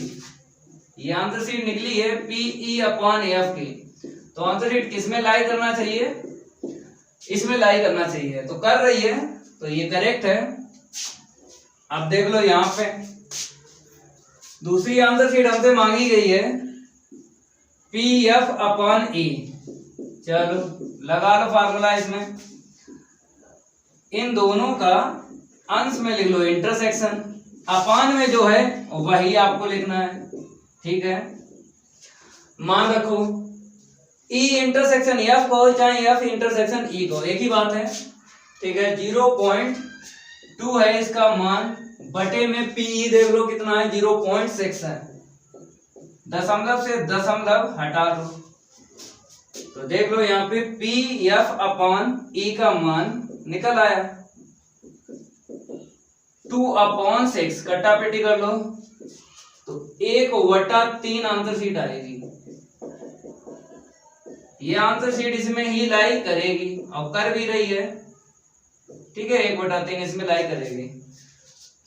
तो मेरे प्यारे बच्चों ये है आंसर शीट है। चलो इसको नोट कर लो, इसको हम रफ कर देते हैं। अगला प्रश्न देखो, पढ़ो और सामने लिखा भी है, प्रश्न रिपीट हुआ है। देखो कहां पे हम इसको लगवा चुके हैं, पहले इसको हम रेविट फाइल ले लेते हैं थोड़ा। चलो देख लो कहां पर हो चुका है ये खा तो लगवा ही चुके हैं। बताया गया है 2020 का सेट 2, सेट कोड है 324XB में प्रश्न 9 का खा, देख लेना। तो आप लोग कर लेना इसको। अब गा लगवाते हैं। यहाँ पे बताया गया दिखाइए कि, तो दिखाइए कि मतलब होता है सिद्ध कीजिए। क्या सिद्ध करना है? एक रेखा ये दे दी गई है और दूसरी रेखा ये दे दी गई है, कहता है परस्पर लंब है। ठीक है, इनके दिक् अनुपात उठा के डाट लगाना है। ठीक है, कार्तीय रूप में रेखाओं के समीकरण है। तो कार्तीय रूप में फार्मूला आपको पता हो लंब होने के लिए बताएंगे। पहले आपको यहाँ पे चेंज कर लेना है प्रश्न गा, यहाँ पे लिख लो पहले रेखाओं के कार्तीय रूप में समीकरण x - 5 के बटे 7 है, y + 2 के बटे -5 है, z के बटे 1 है। और अब आपको लिख लेना है दूसरी रेखा का समीकरण, x के बटे 1 है, y के बटे 2 है, z के बटे 3 है। यहां पे लिख लो जहां a1 का मान, b1 का मान, c1 का मान, a2 का मान, v2 का मान, c2 का मान। कैसे पता चलेगा? पहली वाली रेखा के नीचे वाले जो है ना, इन्हीं को बोलते हैं दिक् अनुपात। तो a1 b1 c1 यहां से मिल जाएगा। दूसरी वाली रेखा से a2 b2 और c2 मिल जाएगा। पहले इसको हम थोड़ा सा रफ कर देते हैं। ठीक है, a2 b2 c2 के मान, तो a2 का मान 1, b2 का मान 2 और c2 का मान 3। अब लंब के लिए आपको क्या करना है? कार्तीय रूप में ये फार्मूला यूज करना है। a1 a2 + b1 b2 c1 c2, इसका मान निकालना है 0। ठीक है, तो देखो इसमें कितने ब्रैकेट की हमें जरूरत पड़ेगी? 2 इसके हो जाएंगे, 2 ब्रैकेट इसके हो जाएंगे और 2 लास्ट वाले। मान रखो a1 a2 का मान 7 1, b1 b2 का मान -5 2, c1 c2 का मान 1 3। करो गुणा 7 एकम 7, 5 दूनी 10 प्लस का 3, तो 7 और 3 10 माइनस का 10 बराबर 0 आ गया ना। ठीक है, बराबर 0 निकालना था। अतः लिख लो रेखाएं, यहाँ पे लिखते हैं क्योंकि यहाँ पे हिंदी लिख रहे हैं। अतः रेखाएं परस्पर लंब लिखा है तो लंब लिख लो, लंबवत लिखा होता लंबवत लिख लेते हैं, लंब हैं। इसको नोट करो, ये कंप्लीट हो गया। अब बात करेंगे हम अगले वाले प्रश्न की, थोड़ा रैपिड फायर इसको ले लेते हैं। नोट करते रहा करो कि वो इतना टाइम नहीं होता है कि आपको अलग से टाइम दें कि आप लोग नोट करो, ठीक है। अगले प्रश्न की बारी नहीं करेंगे, उसके साथ कोई यारी। तो यहाँ पे घा डाल लो, ठीक है। यहाँ पे बताया गया अनिश्चित समाकलन का मान ज्ञात कीजिए। पहले आई के बराबर लिख लेते हैं, फिर आपको बताएंगे इस फलन को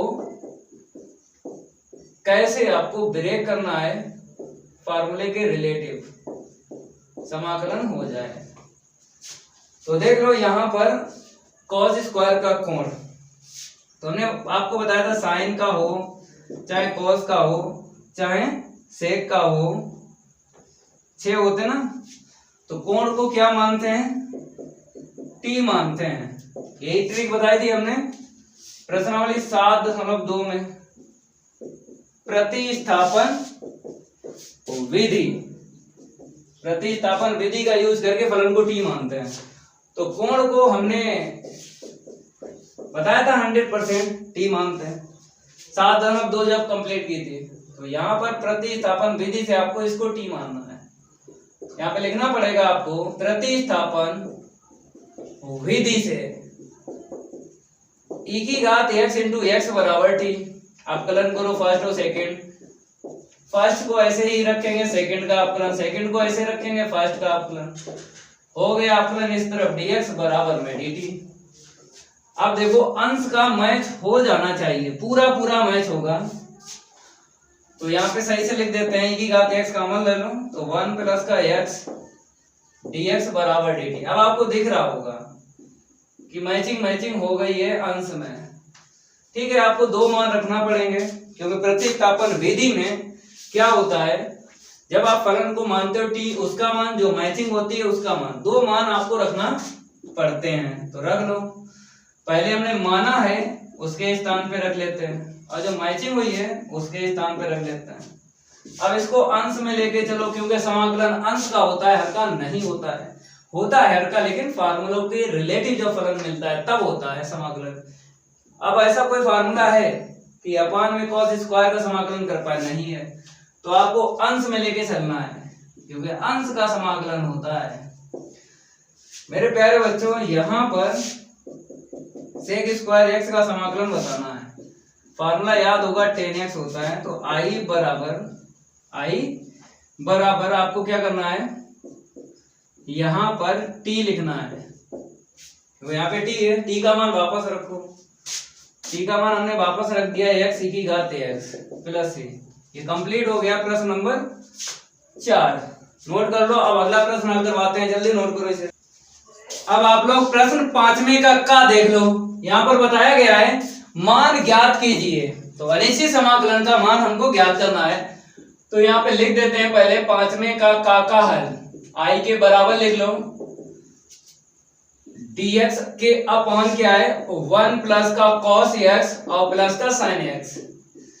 मेरे प्यारे बच्चों, जब हमने आपको अनिश्चित समाकलन पढ़ाया था तब हमने आपको ट्रिक बताई थी 100%। क्या ट्रिक बताई थी, अगर 1 प्लस cos 2 थीटा मिल जाए या फिर 1 माइनस cos 2 थीटा मिल जाए, तो 1 को कैंसिल करने के लिए फार्मूला cos 2 थीटा का कौन सा लगाना है, साइन के पदों में लगाना कि cos के पदों में लगाना है। तो अगर प्लस दिख जाए तब आपको cos 2 थीटा का फार्मूला cos के पदों में लगाना है, तब 1 से 1 कैंसिल हो जाता है। अगर आपको माइनस दिख जाए तब आपको cos 2 थीटा का फार्मूला साइन के पदों में लगाना है, 1 से 1 कट जाएगा। तो यहाँ पे आपको क्या दिख रहा है, प्लस दिख रहा है, तो ये फार्मूला यूज आपको करना है, क्योंकि आपको पता है कि समाकलन अंश का होता है, हर का नहीं होता है। होता है हर का, लेकिन फार्मूलों के रिलेटिव अगर फलन मिल जाए तब समाकलन होता है हर का। तो देख लो, हर में जो लिखा है ऐसा कोई फार्मूला है हर के लिए जो इसका समाकलन कर पाए, नहीं है। तब आपको क्या करना है, आपको अंश में लेके चलना है इसको, ठीक है, तो कैसे, पहले तो 1 को कैंसिल करना है, dx के अपॉन 1 प्लस cos x का फार्मूला cos के पद में लगाना है, मतलब लगेगा cos 2 थीटा का फार्मूला, क्योंकि कोण का आधा होता है। यहाँ पे 2 थीटा है तो यहाँ पे थीटा लिखा है, यहाँ पे x है तो x अपॉन 2 आ जाएगा, और क्या, cos square x upon 2 minus का 1, ठीक है। अब इसने क्या बोला, इसने साइन बोलेगा, वो चुप नहीं रहेगा। इसने बोला है अगर आपने कोण आधा किया है तो हम भी करेंगे, ये साइन बोलता है। तो बोलता है भाई फार्मूला लगा लो साइन थीटा का, 2 sine theta upon 2 into cos theta upon 2, मतलब x है तो आपको x लिखना है। 1 से 1 कट गया, 2 कॉमन ले लो, नीचे मिल जाएगा ना, इसमें भी मिल जाएगा, इसमें भी मिल जाएगा। और मेरे प्यारे बच्चों साथ में आपको cos भी कॉमन मिलेगा, तो पहले यहाँ पे लिख लो 2 cos x अपॉन 2, ब्रैकेट में cos x अपॉन 2 मिलेगा, ठीक है ना, और प्लस यहाँ पे क्या मिलेगा, 2 cos चला गया, sin x अपॉन 2 मिला, इतना मिला। अगर मेरे प्यारे बच्चों अगर cos हम और कॉमन ले लें तो यहाँ पे 10 बन जाएगा, और ये cos स्क्वायर बन जाएगा, ऊपर लेके जाएंगे sec स्क्वायर बनेगा, 10x को t मान लेंगे, sec स्क्वायर मैच हो जाएगा, ठीक है। इसको हम रफ कर देते हैं। आपको क्या करना है, cos कॉमन और लेना है, प्रतिस्थापन विधि का यूज होगा। तो i बराबर आपको लिख देना है, पहले तो 1/2 आगे कर लो, dx के अपॉन cos, यहां से कॉमन लेंगे, एक cos पहले से है तो cos स्क्वायर हो जाएगा ना बाहर, 1 प्लस यहाँ पे भाग लगेगा, क्योंकि जहां से कॉमन मिल गया वहां पे 1 बचेगा, और जहां पे कॉमन नहीं मिला वहां पे भाग लगेगा। तो 1/2 इसे ऊपर लेके चलेंगे, sec स्क्वायर x अपॉन 2 मिलेगा, अपॉन में 1 प्लस का 10 x अपॉन 2 dx। तो मेरे प्यारे बच्चों प्रतिस्थापन विधि चाहे यूज कर लो, चाहे उसके दो फार्मूले जो हर के लिए हैं, हमने पढ़ाया था ना, तो फार्मूले आपको याद होंगे, तो फार्मूला यहाँ पे लगा लेंगे, कम टाइम लगेगा, ठीक है। प्रतिस्थापन विधि से लगेगा, लेकिन फार्मूला क्या बताता है, देखो यहाँ पे हम बता देते हैं। जैसे अंश में आपको f डैश x मिलेगा, अपान में होल घात 1 के लिए, तो अगर इसका अपकलन करेंगे अंश का मिलता है, तो लॉग के बाद में जिसका अपकलन किया है ना उसी को लिख देते हैं। ये प्रतिस्थापन विधि में हमने फार्मूला आपको बताया था, एक और था रूट का, तो यहाँ पर रूट नहीं है तो बगैर रूट का यूज किया है। हमने आपको बताया था फार्मूले हर के लिए बनाए गए दो प्रतिस्थापन विधि में, तो वही हमने यूज किया है। अब देखो अपकलन करो नीचे वाला, मेरे पास जो है अगर 1 प्लस 10x अपॉन 2 का अपकलन करेंगे तो आपको कितना मिलेगा, इसका 0 हो जाएगा, ये हो जाएगा sec स्क्वायर x अपॉन 2, और इसका अगेन अपकलन करोगे x अपॉन 2 का 1/2 मिलेगा, तो 1/2 sec स्क्वायर x अपॉन 2, और ये 1/2 है ना, इसको दे दो, पूरा मैच हो गया ना। अब लॉग के बाद में लिख दो, अगर हम नीचे वाले का अपकलन करते हैं और ऊपर वाला मैच हो जाता है तो डायरेक्ट ही आपको लॉग के बाद में नीचे वाला लिख देना है, ऐसे करके, ठीक है। ये आंसर शीट आ गई, नोट कर लो इसको, जल्दी नोट करो, अगले प्रश्न की बारी नहीं करेंगे उसके साथ कोई यारी। खा देख लो, तो भाई खा में बताया गया है कि सिद्ध कीजिए, साड़िक दिया गया है, क्या दिया गया है, साड़िक, ठीक है। तो यहाँ पे नंबर हम पहले चेंज करेंगे, खा डाल देते हैं, का हो गया, तो आपको साड़ी लेके चलना है और इतनी आंसर शीट निकालना है। पहले यहाँ पे लिख देते हैं LHS आपको लेके चलना है, 1 प्लस का A 1 1 1 प्लस का V 1 1 प्लस का C। मेरे प्यारे बच्चों आपको ऑपरेशन यहाँ पे यूज करना है, क्योंकि दो यहाँ पे पद दिख रहे हैं गुणे में, 2 या 2 से ज्यादा आपको दिख जाए पद गुणे में आंसर शीट में, तो आपको ऑपरेशन यूज करके आंसर शीट निकालना है। अगर साड़ी की एक पद की आंसर शीट हो तब आपको डायरेक्ट प्रसार करके आंसर शीट निकालना है, लेकिन 2 या 2 से ज्यादा अगर पद है गुणे में तब आपको ऑपरेशन यूज करके निकालना है आंसर शीट। तो ऑपरेशन अपने पास से यूज नहीं करते हैं, आंसर शीट देखकर ऑपरेशन यूज करते हैं। तो आंसर शीट में ABC और ये बटे में चाहिए, तो बटे में आपको यहाँ पे अवयव नहीं दिख रहे हैं, तो बटे में नहीं आ पाएगा ये ब्रैकेट बनापान A बनापान B बनापान C। तो आपको क्या करना, बटे में इसको करना है। तो हम क्या करेंगे, यहाँ पर ABC लिख लेते हैं, अपान में ABC लिख लेते हैं, ठीक है, गुणा और भाग कर लिया। अब देखो इसके आगे क्या होगा, पहले हम इसको लिख देते हैं। अब देखो ये नीचे है ना ABC, तो चाहे आप पंक्ति को दे दो चाहे स्तंभों को दे दो 1 बाय 1। तो हम क्या करेंगे, पंक्ति को दे देते हैं A, पहली पंक्ति को, दूसरी पंक्ति को B, तीसरी पंक्ति को C। और वैसे भी हमें ABC चाहिए भी है आगे, तो ABC हमको मिल भी जाएगा आगे। अपान में जो है A पहली पंक्ति को दे दो तो 1 plus A upon A, 1 upon A 1 upon A। ये B जो है दूसरी पंक्ति को दे दो तो 1 अपान B, 1 प्लस B अपान B, ठीक है। अब C जो है तीसरी पंक्ति को दे दो, ये लो, ठीक है। बटे में अब आपको दिख रहे हैं ABC, यहाँ पे लघुत्तम वापस कर दो, यहाँ पे दो पद है ना, और हर जगह एक पद है, ठीक है। नेक्स्ट लाइन देखो, लघुत्तम वापस करेंगे ABC, यहाँ पे करो लघुत्तम वापस, तो 1 प्लस 1 अपान A मिलेगा, मतलब इसको ऐसे लिखा, लघुत्तम ले लो तो इतना ही मिलेगा, 1 अपान A 1 अपान A। यहाँ पे 1 अपान B, लघुत्तम वापस करो तो 1 प्लस 1 अपान B मिलेगा, यहाँ पे 1 अपान B, ठीक है। आ जाओ तो 1 अपान C, लघुत्तम वापस कर दो 1 प्लस 1 अपान C मिलेगा, ठीक है। अब आपको करना क्या है, ABC तो मिल गया ना, ये चाहिए। देख लो, अगर हम जोड़ दें दूसरी पंक्ति और तीसरी पंक्ति पहली पंक्ति में, बनापान B बनापान C यहाँ पे जोड़ दें, और इतना इतना यहाँ पे जोड़ दें, इतना इतना यहाँ पे जोड़ दें, तो पहली पंक्ति के अवयव आपको मिल जाएंगे, हर एक अवयव में इतना मिल जाएगा, तो कॉमन ले लेंगे।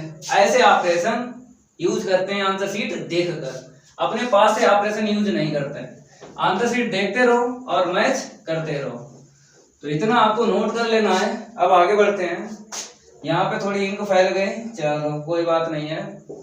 ABC, तो हमने क्या किया, यहाँ पे थोड़ा सा हमें स्पेस की ज्यादा जरूरत पड़ेगी, थोड़ा यहां से लिख लेते हैं ABC, ठीक है।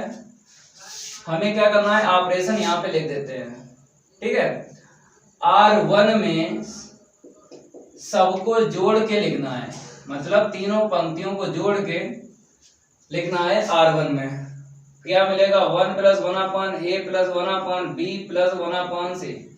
दूसरा भी अभी अब इतना मिलेगा ना, तो आपको सोचना नहीं है, डायरेक्ट आपको लिख देना है, ठीक है।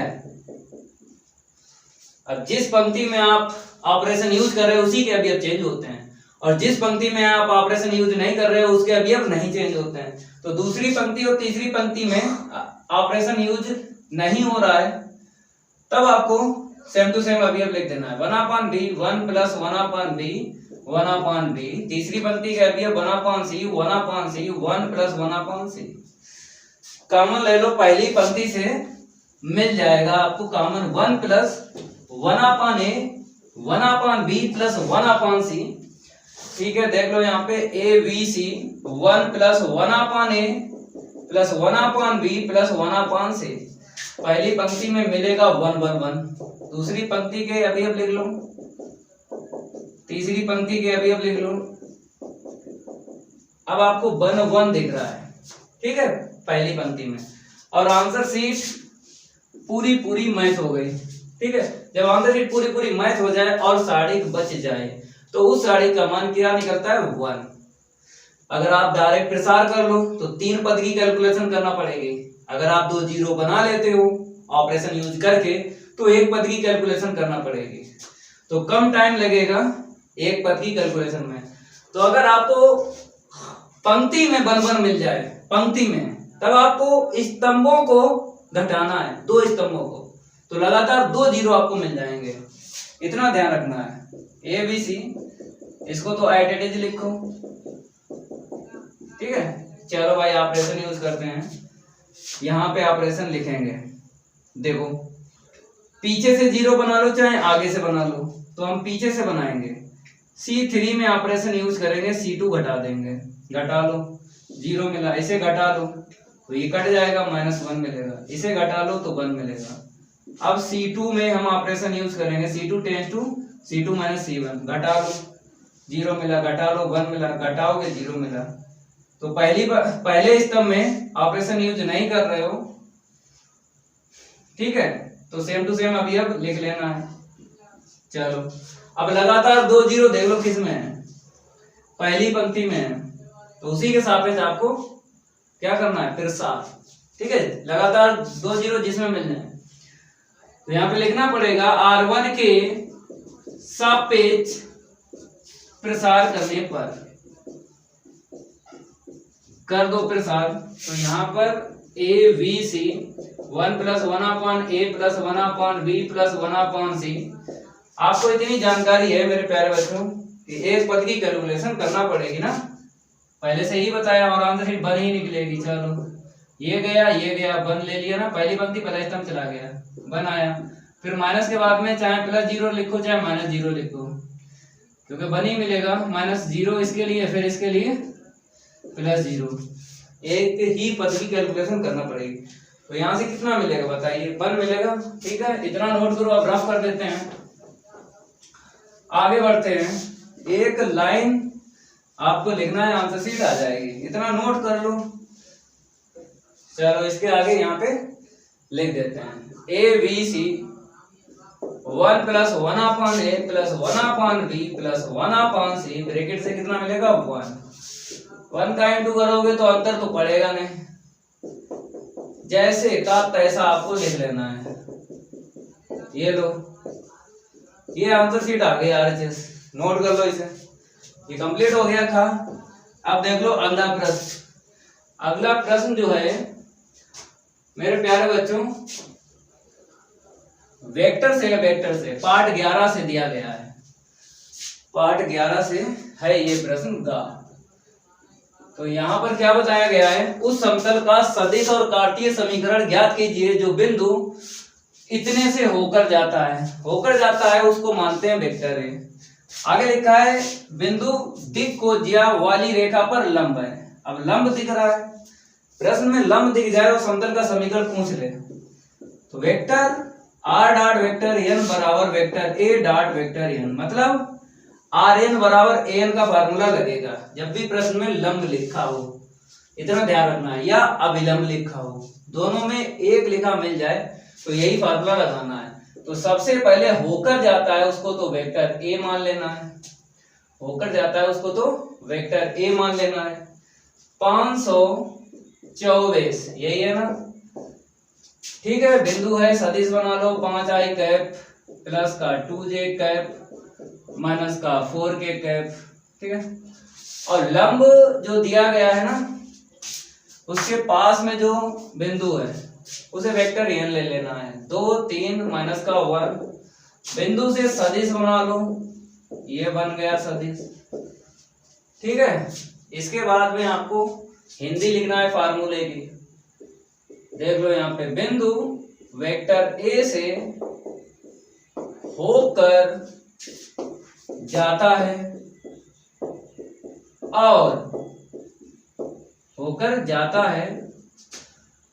और सदिश वेक्टर n पर लंब समतल का समीकरण, समतल का सदिश समीकरण, पहले सदिश निकालो फिर उसके बाद कार्तीय निकालेंगे, तो यही फार्मूला लगा लो, vector r dot vector n बराबर vector a dot vector n, रख लो मान, वेक्टर n का सदिश 2i कैप प्लस का 3j कैप माइनस का k कैप बराबर वेक्टर a का सदिश देख लो, 5i कैप प्लस का 2j कैप माइनस का 4k कैप, ठीक है। अब ये वाला सदिश लिख लो, ये वेक्टर एन का 2i कैप प्लस का 3j कैप माइनस का k कैप।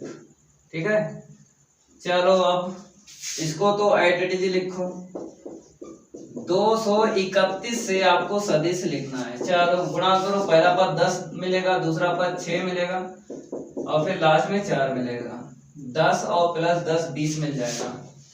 ठीक है, एक लाइन लिख लेते हैं, आंसर शीट आ गई। 2i कैप प्लस का 3j कैप माइनस का k कैप बराबर 20। ये निकला है सदिश रूप में समीकरण। कार्तीय में और निकालना है, इसी को आगे बढ़ा लेंगे। इतना नोट करो, जल्दी नोट करो, इसको हम रफ करते हैं अभी। कार्तीय रूप में और निकालना है समीकरण, कुछ नहीं करना है। वेक्टर आर का सदिश आप लोग जानते हो, वही यहाँ पे रख लो। एक्स आई कैप प्लस का वाई जे कैप प्लस का जेड के कैप और डॉट। चलो भाई 231 से आपको सदिश लिखना है, ये वाला बराबर कितना है 20। ठीक है, पहला पद 2x मिल जाएगा, दूसरा पद 3y और तीसरा पद माइनस का z बराबर 20। ये आंसर शीट निकली है कार्तीय रूप में। ठीक है, समतल का समीकरण नोट कर लो, ये तो कंप्लीट हो गया। अगला प्रश्न देख लो, आप लोग देख लो तब तक। अगला प्रश्न जो है ये रिपीट प्रश्न है, हो चुका है, बताएंगे कहाँ पे हुआ है और लिखा भी है सामने। इसको हम रफ कर देते हैं, देख लो यहाँ पे, यही तो है। ये प्रश्न हो चुका है 2020 का, चौथा सेट है, कोड है 324 XD, प्रश्न है 8वें का खा। ठीक है, कर लेना। अड़ा भी हो चुका है, ये भी रिपीट है। ये हुआ है सेट 6 2020 का, कोड है 324 YY, प्रश्न है तीसरे का खा। अब ये लगाना है। तो आपको पता है कि जब भी रैखिक प्रोग्रामर का प्रश्न आता है तो हमें ज्यादा स्पेस की जरूरत पड़ती है। इसको हम रफ करेंगे। मेरे प्यारे बच्चों, रफ हो गया। अब आपको देख लेना है सबसे पहले अधिकतम जेड लिखा है प्रश्न में या न्यूनतम जेड।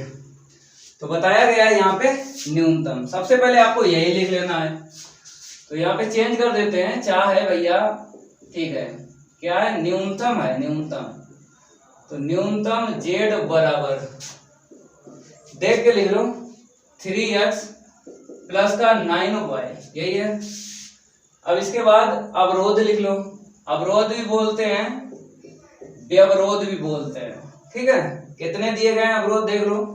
पहला है x प्लस का 3y लेस देन इक्वल 60, दूसरा है x प्लस का y ग्रेटर देन इक्वल 10, तीसरा अवरोध है x less than equal y, चौथा है x greater than equal 0, y greater than equal 0 last का है। इसके बाद आपको पता है क्या लिखते हैं, बताइए। लिखते हैं अस्मिकाओं को, जो अवरोध है ना उनको अस्मिकाएं भी बोलते हैं। तो अस्मिकाओं को समीकरण के रूप में लिखने पर लिख लो। तो यहां पर आपको दिख रहा होगा ग्रेटर देन इक्वल, तो इक्वल लेना है। समीकरण का मतलब यही होता है, अंतःखंड बनाना है, अंतःखंड रूप। x upon a plus y upon b बराबर 1। तो 60 को नीचे हम ले आएंगे, बराबर 1 बटे लिख दो, दोनों के बटे अलग अलग 60, कट्टा पट्टी कर लो, 20 मिलेगा नीचे। ठीक है, यहां से हम थोड़ा सा लिख लेते हैं, x के बटे 60 है प्लस y के बटे 20 है बराबर 1।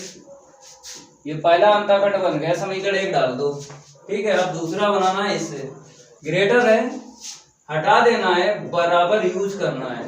चलो 10 को नीचे उतार लो क्योंकि हमें बराबर 1 चाहिए।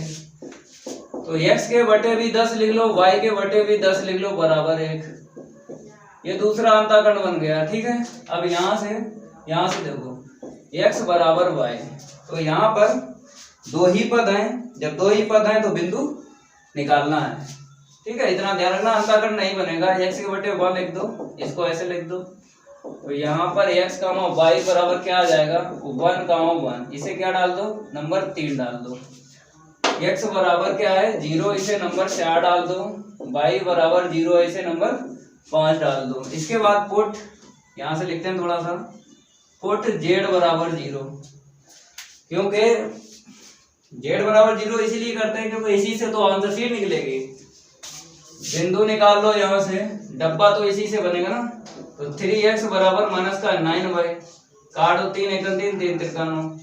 तो यहाँ पे देखो x के बटे y लिखोगे, माइनस का 3 के बटे y नीचे लिख लो x के, यहाँ पे 1 मिला, 3 के बटे लिख दो 1, तो x कामा y आपको मिल गया यहाँ पे माइनस का 3 कामा 1। ठीक है, इतना डेटा आपको लिख लेना है। अब इसके बाद में डायग्राम बनेगा, तो इस तरफ हम रफ कर देते हैं, डायग्राम बनाएंगे ना। चलो आगे बढ़ते हैं। मेरे प्यारे बच्चों, आपको स्केल निकाल लेना है। स्केल निकाल लो, ऊर्ध्वाधर रेखा खींच लो। स्केल हमने निकाल ली है, ठीक है, ये ऊर्ध्वाधर रेखा खींच ली है। अब क्षैतिज रेखा खींचेंगे हम, ठीक है, ये हम क्षैतिज रेखा खींच लेते हैं, ये लो, ठीक है। यहाँ पर डाल देना है x अक्ष, और थोड़ा यहाँ पे आगे बढ़ा लो इस तरफ, यहाँ पे बढ़ जाएगा यहाँ पे, ठीक है, x डैश डाल दो यहाँ पे। अब आपको अंतराल लेना है, अपने पास से नहीं लेते हैं, अंतःखंड से लेते हैं। पहले आपको क्या करना है, ऊपर लिख लेना है y अक्ष और नीचे y डैश, ठीक है। अब आपको अंतराल लेना है, अंतःखंड से लेना है। x के बटे 60 है, x के नीचे 10 है, अधिकतम मिला है 60। मेरे प्यारे बच्चों, अधिकतम कितना मिला है 60। तो अगर 5 से ले लें तो कितनी लाइनें करना पड़ेंगी, 5 × 5 5 दूनी 10, 60 में 5 का भाग अब 12 लाइनें करना पड़ेंगी। तो 12 छोड़ो, आप 10 से अंतराल ले लो, ठीक है। और वो भी x के नीचे 60 है, x के नीचे 10 है, धनात्मक ही मिला है। तो धनात्मक मिला है तो x अक्ष पे धनात्मक आपको ले लेना है, 6 लाइनें करना है, 10 20 30 40 50 60, ठीक है। अब y के नीचे देख लो 20 और 10 है, अधिकतम 20 मिला है, धनात्मक ही मिला है, तो यही अंतराल ले लो, 10 फिर 20, ठीक है, ओके। और अब आपको करना क्या है, रेखाएं खींचना है। देखो पहला अंतःखंड खींचना है 60 पे 20, तो यहाँ पर आपको मिल जाएगा, इसको हम रफ कर देते हैं, यहाँ पे 60,0 मिल जाएगा ना, x के नीचे 60 है, y के नीचे 20 है, तो y के नीचे 20 है, यहाँ पे मिल जाएगा ना, ठीक है। दो बिंदुओं से एक रेखा खींची जाती है, खींच लो। तो दो बिंदुओं से एक रेखा खींची जाती है, ये लो खींच गए। अब इसे नंबर 1 डाल दो, काउंटिंग करते रहना है। x के नीचे 10 है, यहाँ पे मिल जाएगा 10,0, यहाँ पे मिल जाएगा 0,10, क्योंकि y के नीचे भी 10 है। तो दो बिंदुओं से एक रेखा खींची जाती है, खींच लो, ये खींच गई एक रेखा, ठीक है। इसको आगे बढ़ा देते हैं, थोड़ा ज्यादा ले लेते हैं, नंबर 2 डाल दो। इसके बाद बिंदु का अलग होता है सिस्टम, 1 2 3 करके ही गिनेंगे, चाहे आपने 10 से अंतराल लिया हो, चाहे 5 से लिया हो, चाहे 20 से अंतराल लिया हो। जो अंतराल 10 से लिया उसको 1 2 3 करके ही गिनना है, चाहे आप अलग से अंतराल ले सकते हो बिंदु का। तो हम इसी से गिन लेंगे, यहाँ पे मिलेगा 1,1 1,1 मिल गया ना, नंबर 3 है ये, और मूल बिंदु से ही होकर जाती है, या ये वाली बिंदु है ना।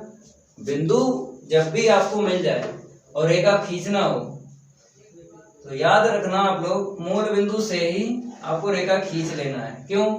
क्योंकि अगर देखा जाए यहाँ से y = mx ये रेखा मिल रही है, तो y = mx मूल बिंदु से होकर जाती है रेखा। इतनी जानकारी आपको है पहले से ही। चलो अब आपको क्या करना है, नंबर यहाँ पे डाल देना है, नंबर 3। नंबर 4 कहाँ पे मिल जाए, y अक्ष पे, नंबर 4 डाल दो। y बराबर 0, नंबर 5 x अक्ष पे मिल जाएगा, ठीक है। अब डब्बा बना लो, यहाँ पे देखो x का मान -3 है, y का मान 1 है, तो x का मान -3, इधर अंतराल ले लो। चाहे हमने बताया था बिंदु का अंतराल अलग ले सकते हो, ठीक है, अलग ले लो, 1 2 3, और 1 यहाँ पे ले लेते हैं, ठीक है। 3 पे 1 डब्बा बनाना है, -3 है x का मान, ठीक है, ये लो। और 1 है किसका मान है, y का, ठीक है। ये डब्बा बन गया। -3 पे 1 यहाँ पे मिलेगा, -3 पे 1, ठीक है।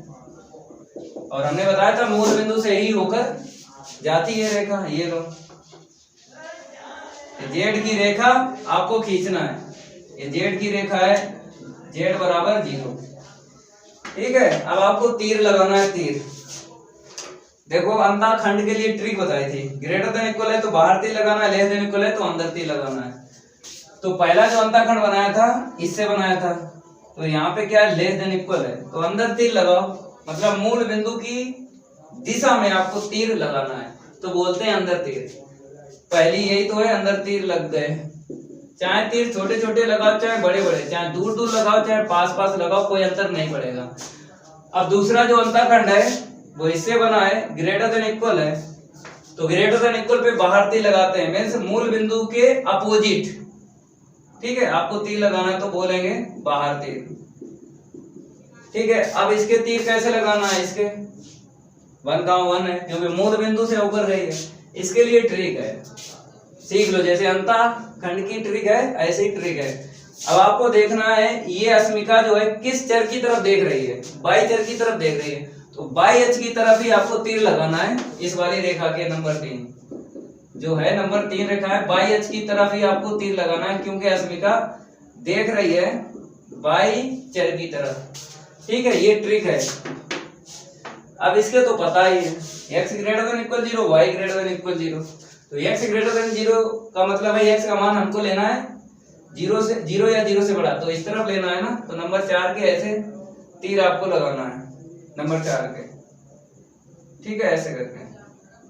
नंबर 5 यहाँ पे लास्ट में y बराबर 0 है, यहाँ से बना है y ग्रेटर देन इक्वल 0 है, y का मान 0 या 0 से बड़ा लेना है, तो भैया ऊपर ही लेना है ना, ले लो ऊपर, ये लो।